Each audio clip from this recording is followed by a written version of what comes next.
Plan the work and work the plan. Artinya rencanakan kerja Anda dan kerjakan apa yang Anda sudah rencanakan. Merupakan ungkapan kuno yang masih perlu dipegang dalam manajemen hingga saat ini. Jika Anda tidak membuat rencana, maka Anda akan begitu sibuk atau panik untuk merespon situasi dan Anda tidak memiliki waktu untuk mengambil benefit dari setiap pengalaman atau kesempatan yang baru. Membuat rencana bukanlah hal yang sulit. Hal yang membedakan antara rencana yang sukses dengan yang tidak sukses adalah implementasi. Hai, berjumpa lagi dengan saya Reskiani Mas Bakar. Pada materi kepemimpinan dan dinamika kelompok kali ini, saya akan membahas terkait project management yang penting bagi Anda dalam meningkatkan skill yang dibutuhkan dalam manajemen proyek ketika Anda bertindak baik sebagai pemimpin maupun sebagai tim. Materi ini mengacu pada buku Interpersonal Skill in Organization, 5th edition, karangan Janas, Down, dan Snyder. Penerbit McGraw-Hill International Edition.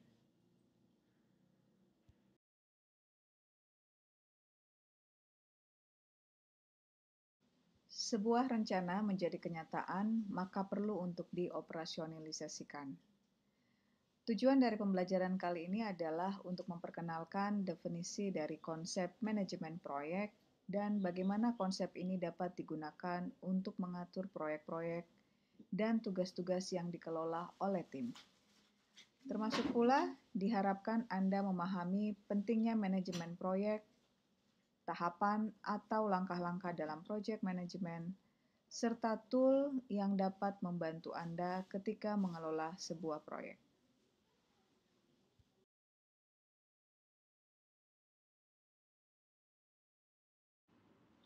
Seringkali kita, yaitu saya dan Anda mengalami permasalahan dalam tim kerja. Seringkali ketika kita terlibat dalam suatu tim menjadi tidak efektif karena perbedaan kualitas individu, atau juga kita seringkali menemui anggota tim yang prokrastinasi, menunda-nunda hingga menit-menit terakhir dalam penyelesaian tugas. Ya, saya yakin Anda juga pernah mengalaminya, apalagi pada tugas-tugas yang sering melibatkan kerja kelompok, entah di kehidupan kampus, di dalam dunia pekerjaan, maupun dalam kehidupan sehari-hari. Nah, ketika kita menggunakan konsep dan strategi manajemen proyek, ini dapat membantu untuk mengatasi atau mengurangi masalah-masalah tadi yang sering kita alami. Manajemen proyek adalah koordinasi kerja dengan orang lain sehingga tujuan organisasi dapat dicapai melalui pertemuan guna membahas jadwal waktu, anggaran, dan standar kualitas kerja maupun harapan yang ingin dicapai. Tak seorang pun bisa memprediksi segala hal yang akan terjadi saat ini sampai pada proyek berakhir. Nah, dalam manajemen proyek, semua tahapan harus diantisipasi dan dihitung dengan seksama. Hal ini meliputi jadwal tahapan-tahapan atau yang biasa kita sebut dengan timeline. Termasuk juga alokasi tugas yang beragam dalam tim. Juga membuat dan meninjau kembali waktu serta biaya proyek. Termasuk pula memonitoring program sesuai tujuan dan menyediakan segala hal yang berkaitan dengan sumber daya proyek. Proyek manajemen ini adalah sebuah proses yang membutuhkan strategi serta visi dan diimplementasikan secara nyata.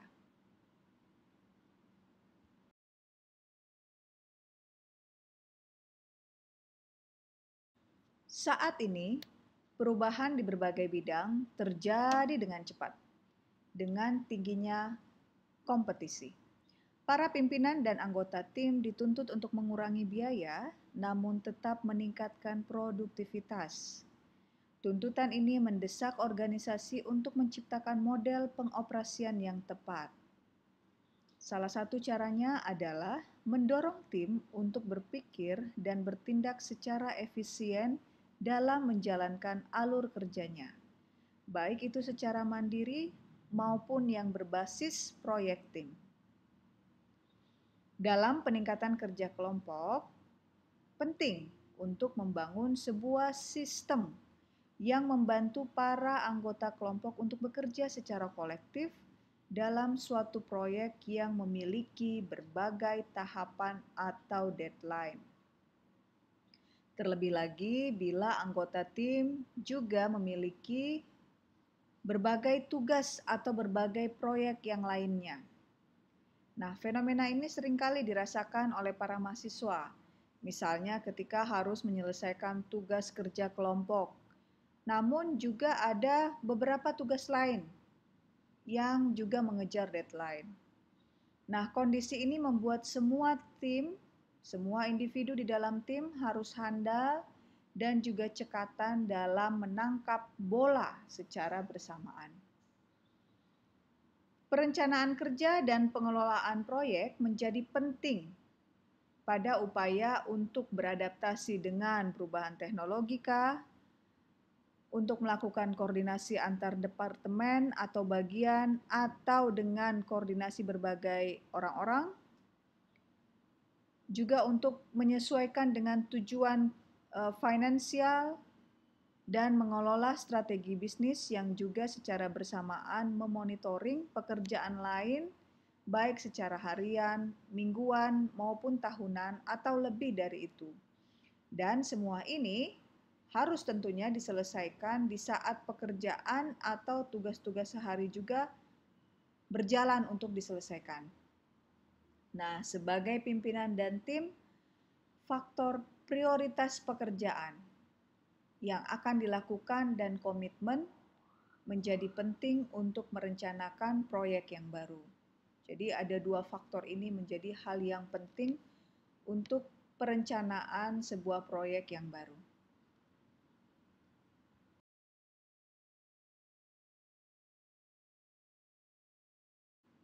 Mari kita lihat beberapa keuntungan dengan manajemen proyek ini. Yaitu satu, sumber daya seperti waktu, uang, juga sumber daya manusia, yaitu personel anggota tim, bisa dialokasikan secara efektif untuk mencapai prioritas dan tujuan organisasi. Karena melalui perencanaan yang dilakukan di awal, maka jadwal proyek itu dapat disesuaikan untuk dikoordinasikan dan disesuaikan dengan komitmen organisasi. Keuntungan yang kedua adalah dengan manajemen proyek, maka tujuan dari jangka panjang itu dapat diketahui, dapat diingat, sedangkan tujuan jangka pendek masih juga tetap untuk dilaksanakan. Aktivitas-aktivitas jangka pendek yang diimplementasikan secara pelan-pelan akan mengarahkan pada tujuan jangka panjang organisasi yang telah direncanakan. Nah, dengan menggunakan manajemen proyek ini, maka sebuah tim, sebuah organisasi atau sebuah perusahaan dapat memastikan bahwa tujuan-tujuan yang perlu dicapai tiap mingguannya atau tiap bulanannya itu terrecord dengan baik. Benefit yang ketiga, bahwa ketidakpastian itu dapat diantisipasi dengan menetapkan sebelumnya langkah-langkah yang perlu diambil dalam menyelesaikan sebuah proyek. Dan juga bisa membuat beberapa kelonggaran dalam jadwal yang telah terencana. Peristiwa-peristiwa yang terjadi tiba-tiba atau tidak dapat diantisipasi selama proyek berlangsung dapat ditangani bukan sebagai sebuah krisis yang bisa menunda pekerjaan dari proyek itu sendiri atau memundurkan deadline yang telah ditetapkan. Benefit yang keempat, bahwa output atau hasil atau keluaran dari sebuah proyek itu menjadi lebih konsisten. Kenapa demikian? Karena dengan manajemen proyek, maka tentu dilakukan standar kualitas sudah ditentukan lebih awal dengan anggota tim, dengan para pimpinan, dan beberapa bagian yang terkait. Ini memiliki kesempatan untuk berdiskusi terlebih dahulu, kemudian mengklarifikasi, menyamakan persepsi tentang tujuan proyek dan apa saja harapan mereka, serta output atau hasil atau produk dari proyek tersebut maunya seperti apa.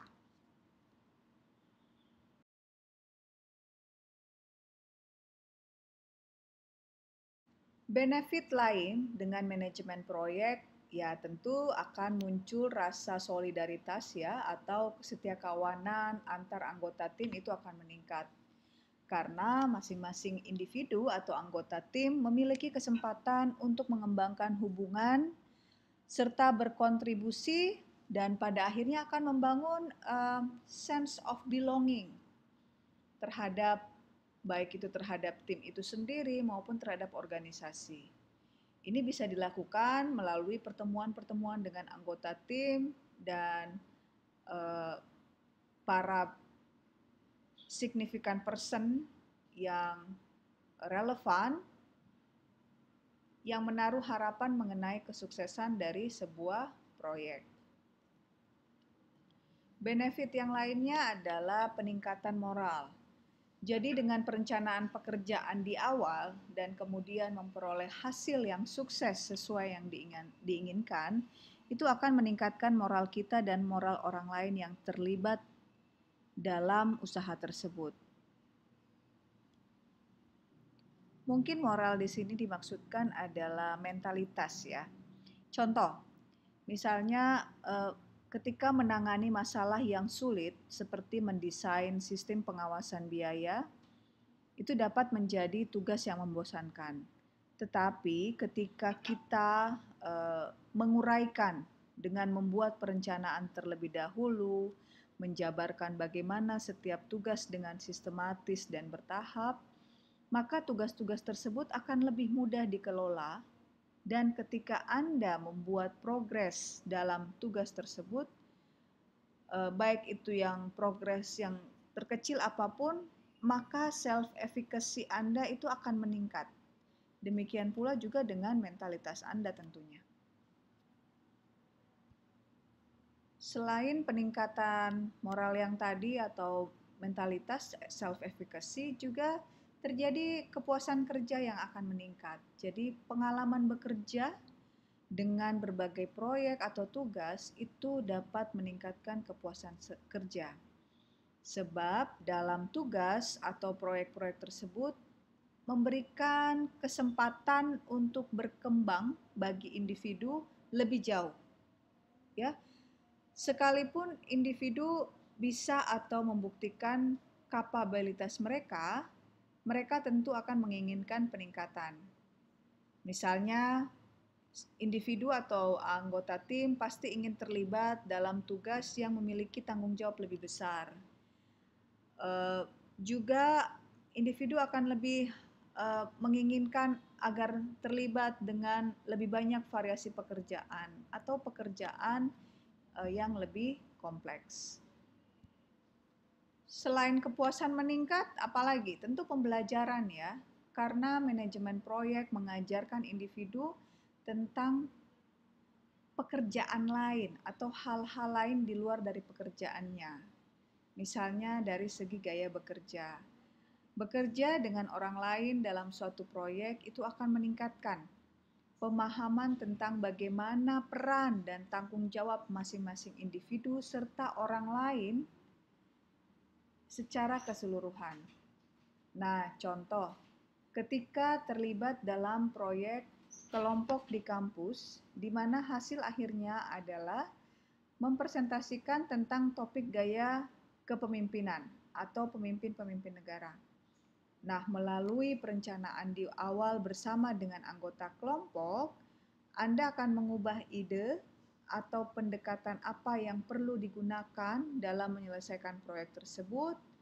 Anda juga belajar tentang bagaimana mengelola waktu, belajar bagaimana berkomunikasi satu sama lain, bagaimana membuat keputusan, dan belajar untuk menyelesaikan masalah-masalah yang timbul.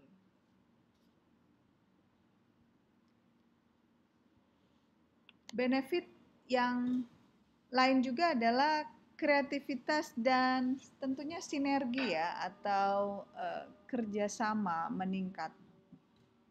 Karena dengan melalui perencanaan proyek di awal, baik itu dengan pimpinan maupun sesama anggota tim, maka kita akan lebih cenderung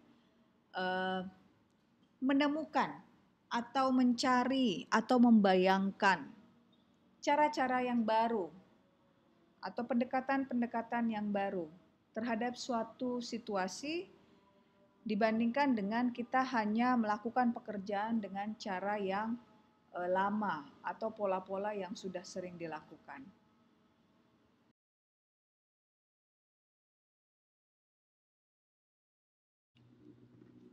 Pemimpin proyek atau yang biasa kita sebut dengan manajer haruslah seseorang yang memiliki kompetensi.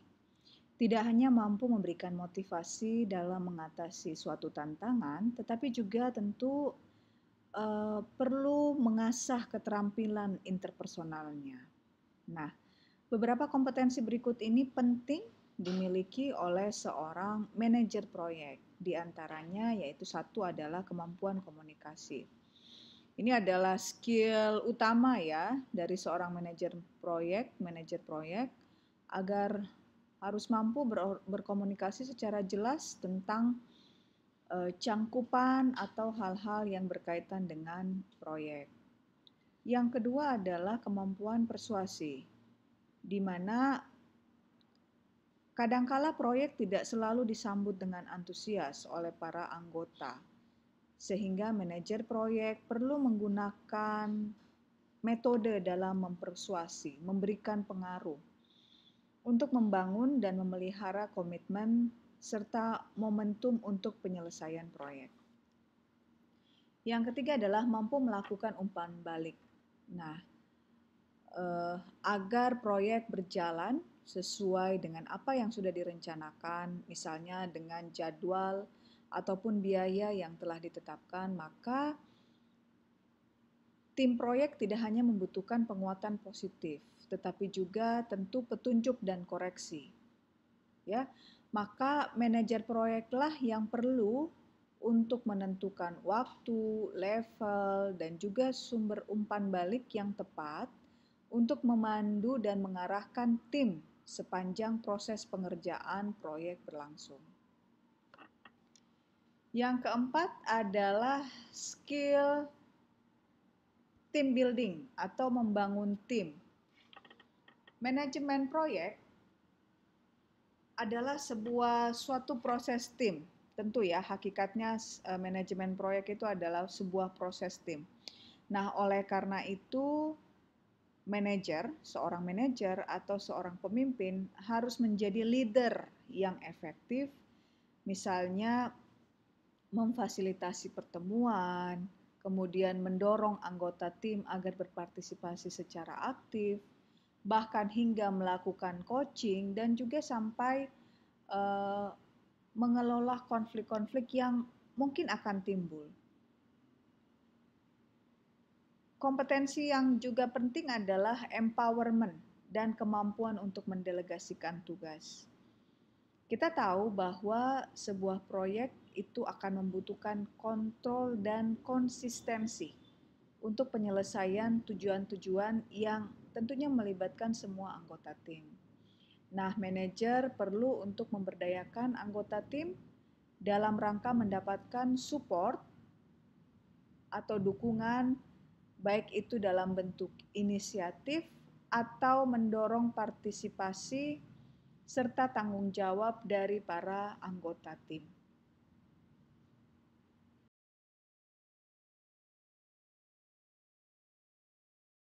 Pada slide ini ada 8 langkah atau steps dalam manajemen proyek.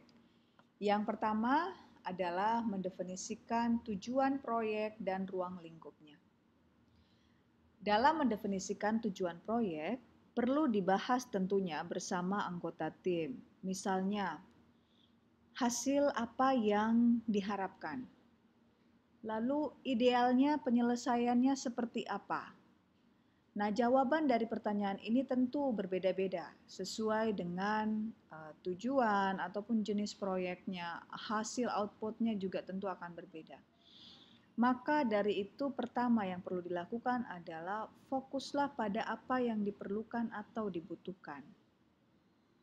Pada tahap awal ini bisa dilakukan penggunaan diagram seperti fishbone, ya, yang bisa menggambarkan tentang penyebab dan dampak. Bagi kalian yang ingin mengetahui seperti apa itu fishbone, itu sudah banyak digunakan, boleh di googling ya.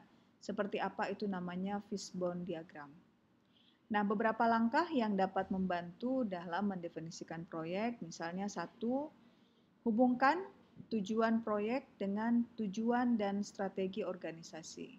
Jadi, apa yang menjadi tujuan proyek, dan tentunya tujuan proyek itu akan menjadi bagian dari tujuan organisasi secara keseluruhan.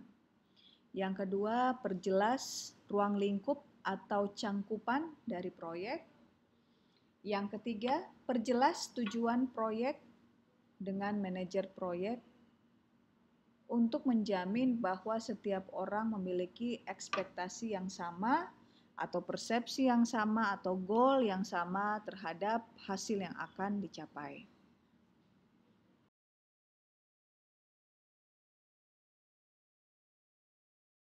Tahapan yang kedua adalah menentukan partisipan proyek dan stakeholder. Jadi, langkah kedua ini adalah mempertimbangkan pihak-pihak siapa saja yang akan terlibat dalam proyek dengan beberapa pertimbangan utama untuk tahapan ini meliputi satu, pastikan bahwa anggota tim ya yang utama atau penting sebagai bagian dari proyek dan juga melibatkan stakeholder pemegang kunci utama. Ketika tim proyek telah terhimpun atau terkumpul, maka petakan ketersediaan tiap-tiap anggota ya pada kalender utama. Yang ketiga, diskusikan apa ketertarikan atau apa ide-ide anggota kelompok atau apa kekuatan mereka dan apa keinginan mereka berkontribusi pada proyek. Yang keempat, mempertimbangkan rencana dan keterampilan organisasi yang dimiliki oleh anggota tim.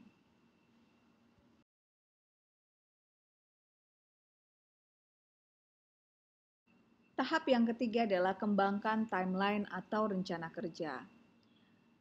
Beberapa taktik atau strategi untuk mengembangkan sebuah timeline proyek atau rencana kerja adalah pertama kita bisa gunakan papan tulis besar ya, baik itu blackboard atau whiteboard atau program komputer ya.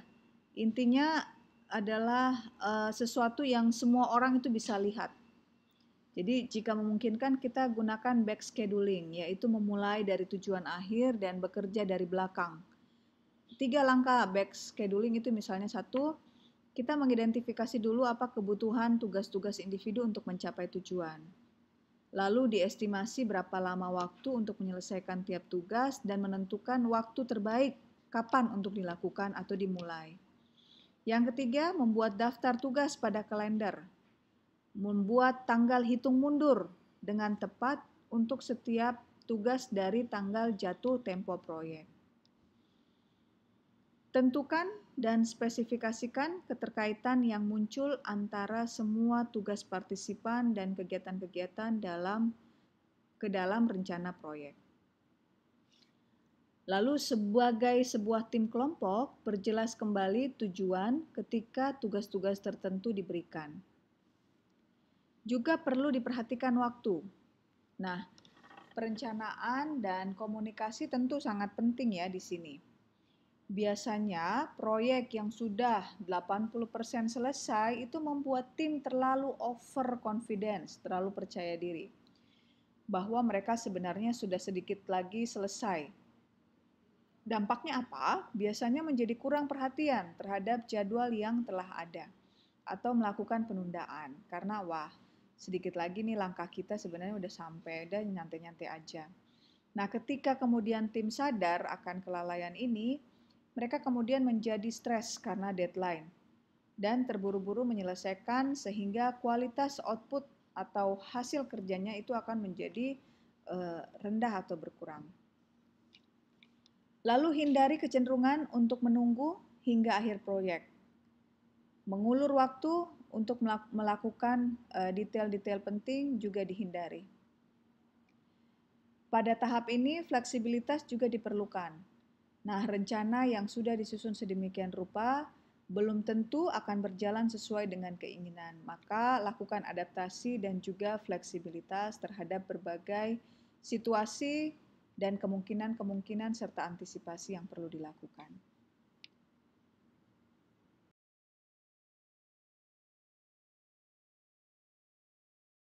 Tahap yang keempat atau step yang keempat adalah buat checkpoint dan mekanisme kontrol. Jadi di sini tetapkan kapan progres dari setiap tugas itu dicek atau diperiksa, misalnya dari serangkaian tugas yang dilakukan, bagaimana pengecekan progres yang akan dilakukan setelah tugas terlaksana, kemudian bagaimana pengecekan selanjutnya untuk dijadwalkan ketika misalnya 3 tugas di atas sudah selesai, dan ini dilakukan secara periodik.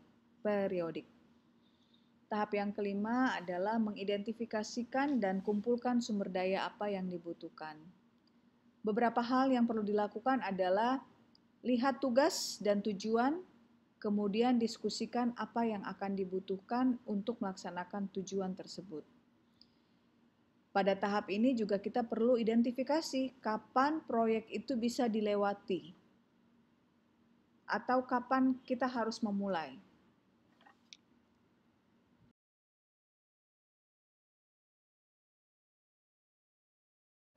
Tahap yang ke-6 adalah bagaimana hasil proyek akan diukur. Bagaimana juga kita bisa melihat bahwa ini sebuah proyek memang sudah berjalan efektif atau tidak. Nah, sebelum memulai proyek, pahami bagaimana proyek tersebut akan dievaluasi dan siapa yang akan mengevaluasinya. Hal ini dilakukan untuk memastikan bahwa langkah-langkah yang dilakukan dalam proses mengumpulkan data itu perlu dievaluasi.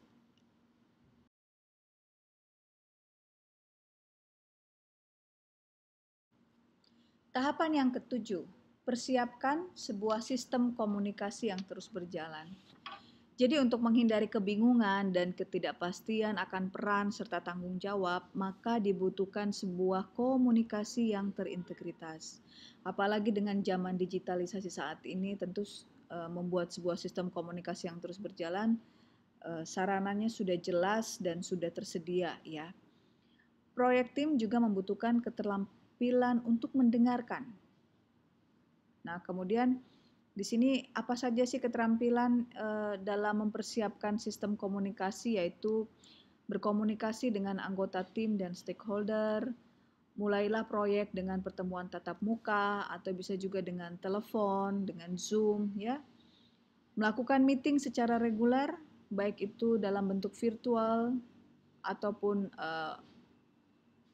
face to face langsung untuk mengecek progres. Lalu ditinjau kembali beberapa keputusan yang tidak bekerja atau kurang efektif yang telah dibuat oleh tim, apa-apa saja yang kurang efektif. Lalu pastikan orang-orang selalu mendapatkan informasi tentang progres proyek oleh semua anggota tim. Juga pastikan iklim kerja yang positif dan terbuka, tidak ada yang ditutup-tutupi ketika ada keputusan atau tugas yang tidak bekerja dengan baik, itu perlu untuk dikemukakan, dan juga mengawasi performa dan mengidentifikasi masalah-masalah lebih awal. Pada tahap ini, sebuah komunikasi yang baik juga perlu diberikan perhatian dan arahan yang lebih kepada para anggota tim yang masih kurang berpengalaman. Perjelas dan klarifikasi semua pertanggungjawaban dari setiap hasil kerja dan juga buatkan arsip dari setiap dokumen-dokumen progres tim pada proyek.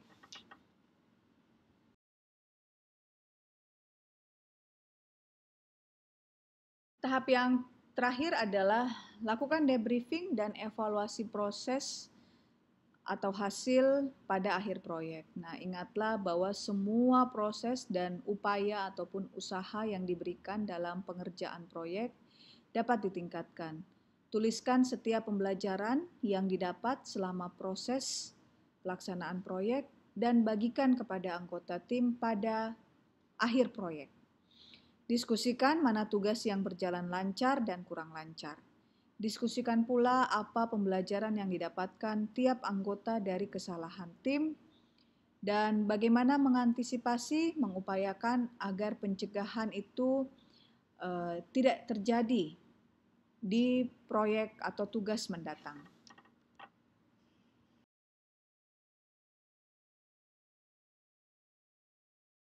Itu tadi step-step dalam melakukan manajemen proyek. Nah, tentu kita membutuhkan instrumen ya, instrumen dalam manajemen proyek. Sebenarnya kalau kita update dengan kemajuan teknologi saat ini, sudah banyak instrumen-instrumen atau tools yang tersedia untuk membantu dalam melacak progres proyek.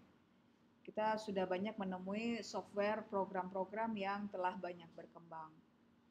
Nah, salah satu instrumen umum, instrumen ini simple ya, sederhana untuk digunakan adalah Gantt chart. Gantt chart. Gantt chart ini mendeskripsikan hubungan temporal atau peristiwa-peristiwa atau tugas-tugas yang dijabarkan sistematis dari waktu ke waktu.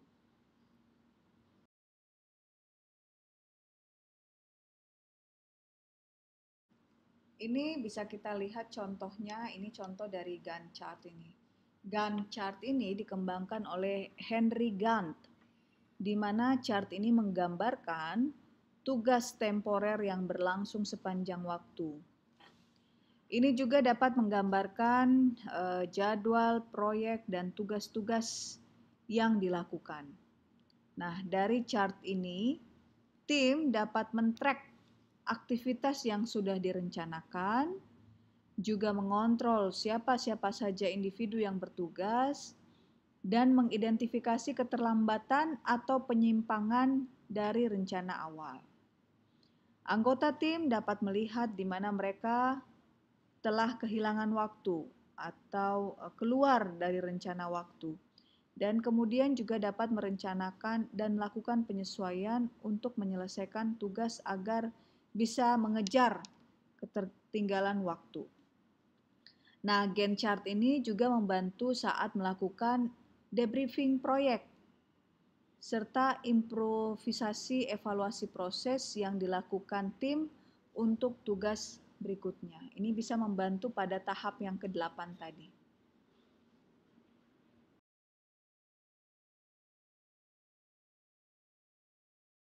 Lalu apa saja langkah-langkah dalam membuat Gantt chart itu tadi? Yaitu pertama, Anda tentu di dalam tim bertukar pikiran, ya, saling berdiskusi tentang apa semua tugas aktivitas yang diperlukan untuk menyelesaikan proyek mulai dari awal hingga akhir.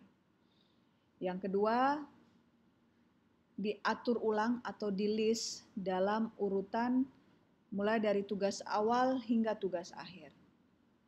Lalu buatkan grid, di mana pada kolom itu menunjukkan minggu, ya, weeks-nya, dan pada baris itu menunjukkan tugas-tugas tertentu, yaitu tugas-tugas pada poin nomor 2 tadi.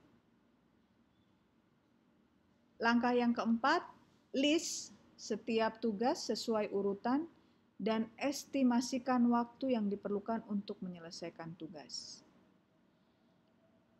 Anda juga dapat memasukkan 2 baris untuk masing-masing tugas.